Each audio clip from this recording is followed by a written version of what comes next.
생존 기계는 아이 낳기와 키우기라는 두 종류의 결단을 내려야 한다.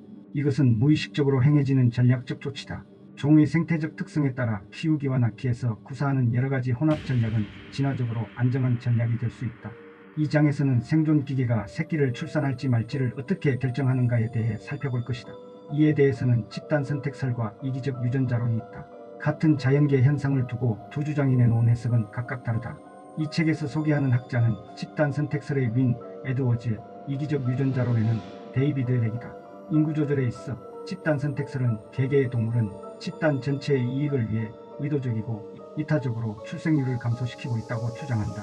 반면 이기적 유전자론에서는 생존 기계 속의 유전자라는 이기적인 존재는 일반적으로 장려를 예견하거나 종 전체의 행복을 걱정할 것으로 기대할 수 없다는 입장이다. 동물은 어떻게 스스로 출생률을 조절할까? 동물은 집단 전체의 이익을 위해 출산 가능한 수보다 적은 수의 새끼를 낳는다는 것이 집단 선택설의 주장이다.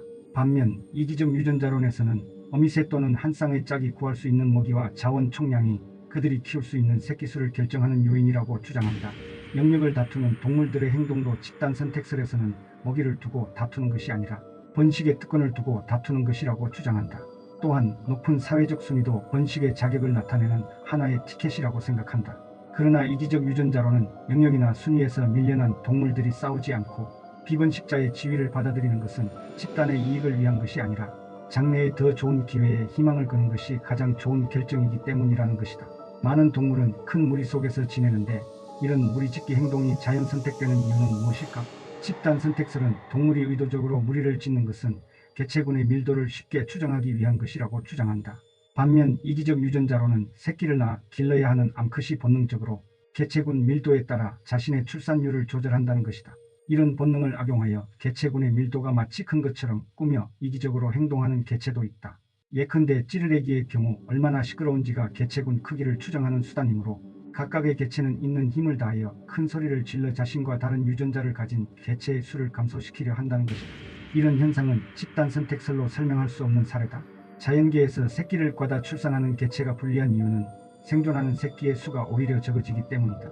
그러나 현대 문명인들이 사는 복지국가에서는 부모가 능력을 초과하여 아이를 낳아도 국가가 개입하여 잉여군의 아이들이 건강하게 살아가도록 한다.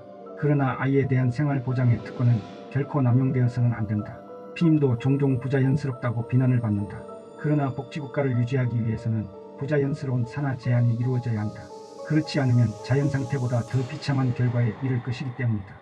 결론적으로 개개의 동물은 가족 계획을 실행하지만 그것은 공공의 이익을 위해서가 아니라 자기 자손의 출생률을 최적화하기 위해서다. 이를 통해 최종적으로 생존하는 새끼의 수를 최대화하려고 한다. 이처럼 가족 계획을 실행하는 개체의 유전자가 계속하여 유전자 풀에서 살아남고 번성하는 것이다.